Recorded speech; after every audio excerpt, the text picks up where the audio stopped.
Sagar Sheldekar said in his review. I corrected him, but he is trying to unsuccessfully defend his blunder. So, hello everyone, as you would have guessed from the title, I'll show you the cruising speed RPM, essentially the RPM at 80, 90, 100 and if possible 110, 120 in top gear, of course, and whether the bike feels strained, are there vibrations, if yes, how much, and of course I'm using navigation as well, not because I need it, but I thought that I'll take this opportunity to show to you what you can expect. Alright, and while at it, we've already reached 90, so I'll bring it down to 80 on the speedo, and if at all the GPS is working fine, you'll know the speedo error as well and the true speeds. So 80 in 5th gear is what, 5000 RPM? Yes. Let's quickly take it to 90. 90 is what, 5500 RPM. Then 6000 RPM is what, 100. Should be 100. Okay, no, 100 on the speedo is a bit over 6000 RPM. I think that would be 6200 RPM. Let me try to maintain an exact. Okay.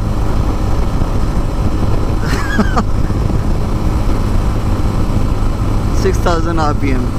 No, 6200 RPM. This could be 60. Yeah, this is 6200 RPM. Yes. Now let's try the real 100 kilometers per hour. Could be right now at 6500 RPM.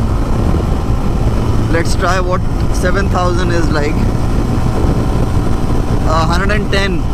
Okay, now until here, let me rewind and tell you about the vibrations. This is real-time feedback, real-time assessment. 80, absolutely zero vibrations. At 90, you can feel a faint buzz. I mean, I have to concentrate to feel it. Most would not even feel it. A faint buzz in the seat. Alright, so that's pretty good. Let's do 100. Now that buzz has come in the handlebar. Okay, it has not increased in the seat, but now it's in the handlebar. Okay, let's try 110. Okay, now something between a buzz and full-fledged vibration in the pegs, in the seat and in the handlebar. Can you maintain this throughout? Yes, you can. And this is what, 7000 RPM. Let's try 120 is what, 7500 RPM. Yes. Okay, now you can call whatever you're feeling in the handlebar, seat, okay, and in the pegs as vibrations. Okay, now you can actually use the term vibrations at 120 kilometers per hour on the speedo. Are they bothersome? Would I want to maintain this? Like right now I am on Yamuna Expressway. Would I want to continue this for, say, like, the entire stretch? Yes, I would not mind that. Now, once I get some space, I'll try to take it to 130. 130 should be slightly above 8000 rpm. Okay, of course the vibrations do increase, but the good part is, okay, and I was not expecting this, to be honest, there is the vibrations even at 130,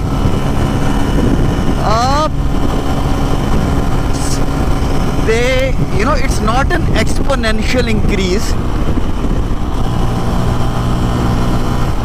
and surprisingly, this is something that I was not expecting. The bike is not feeling strained at 130.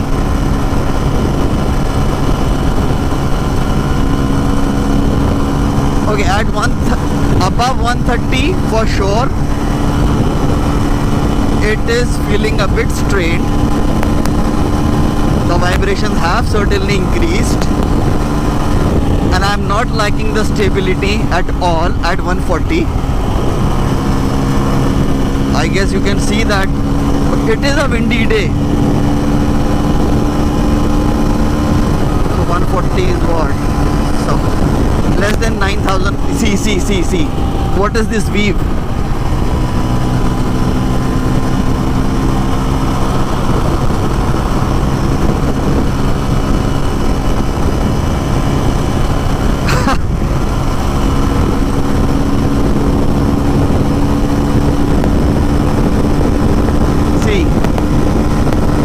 Okay, 140 is less than 9,000 rpm. It's somewhere around 8800 rpm. And I did tell you in my seat height video that the wheelbase has become shorter, and although Bajaj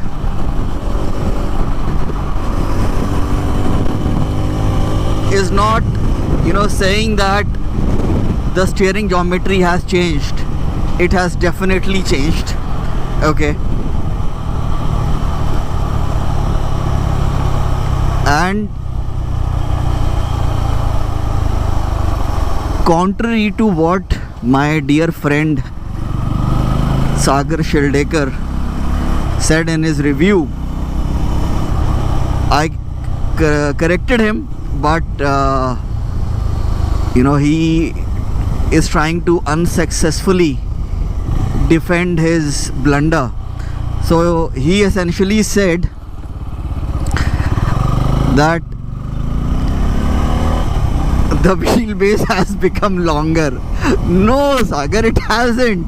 Come on, learn to admit your mistake, in this case a blunder. Okay, so the wheelbase has become shorter by 9 mm. Okay, not just by 1 or 2 mm, it's become shorter by 9 mm. It was 1351 mm earlier, it's now 1342 mm. And I am telling you, okay, see, it's sheer common sense as well. When the wheelbase gets shortened by that amount, in all probability the steering geometry also changes.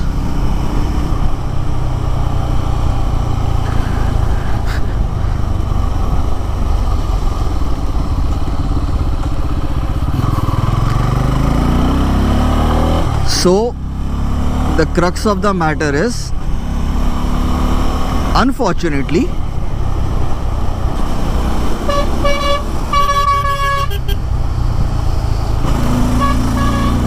this bike,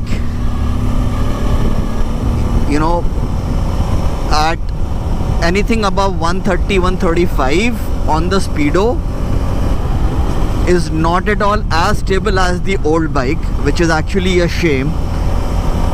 And I did ride the old bike at Bajaj's Chakan track, okay, and in Pune as well.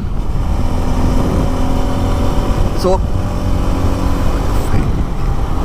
on the track, yes, I did manage a top speed of what, over 135 for sure. Okay, I'll put a screenshot here. And it was not at all nervous even at its top speed. And I haven't done a top speed run on this one. I'll do that in the morning tomorrow. And I'll tell you what, okay, I'll have to be really cautious, because at 138, 140 it was starting to weave, and the air pressure in both tires is absolutely as per what Bajaj recommends, 25, 28. So when I got the bike, it was 25 in the front tire, that's okay. It was somewhere around 21, 22 in the rear. Okay, I of course bumped up to 28 psi in the rear, which Bajaj recommends for solo riding. 28.5 I think, is the recommendation. I stopped at 28. And for 2-up riding, I think they are recommending 31.5 or 32. So of course I'm riding solo, and the bike is still weaving like you saw, but I'll still try to make a top speed attempt. And of course I'll back off if I notice that this is weaving a lot more. Let's hope that in the morning it's not as windy as it is right now. So again, two things. Like I said, that my dear friend Sagar is absolutely incorrect, that the wheelbase is longer. No, the wheelbase is shorter. You can check the specification sheets as well. More importantly, at least as far as the vibrations are concerned, and as far as being stressed or not is concerned, this is a good motorcycle. Okay, you can definitely cruise at 110, 120 without any issues, and without any stability issues as well. 130 would be kind of stretching it, and I would not recommend anything over 130, to be honest. Of course, I will be putting at least a couple of 100 kilometers on this motorcycle, couple of 100 more. When I picked up the bike, it had 32 or 34 kilometers on the odo. Alright, so so I picked up the bike on the second day of the media ride. I was given the slot on the first day of the media ride. I asked them to shift it to the second day. Okay, and which was Eid. Yes, I was working on Eid. And the hilarious part is, whoever rode this bike on day one just rode it for 30 kilometers or even less than that, because when the company brings in media units, they have at least 5 to 10 kilometers on the odo. So considering, if it had 10 kilometers, then the chap just rode for 25 kilometers and made a walk around video, this video or that video, and even the review video in just 30 kilometers of riding. So you can understand why people are not able to assess a motorcycle properly. And here I am riding the bike for over 50 kilometers for just one cruising speed, RPM video and vibrations video. So yeah guys, that was the long and short of it. I hope you like the video. Do subscribe if you haven't already. Do hit that like button and do leave a comment. and I shall see you soon in the next one. Take care. Bye bye.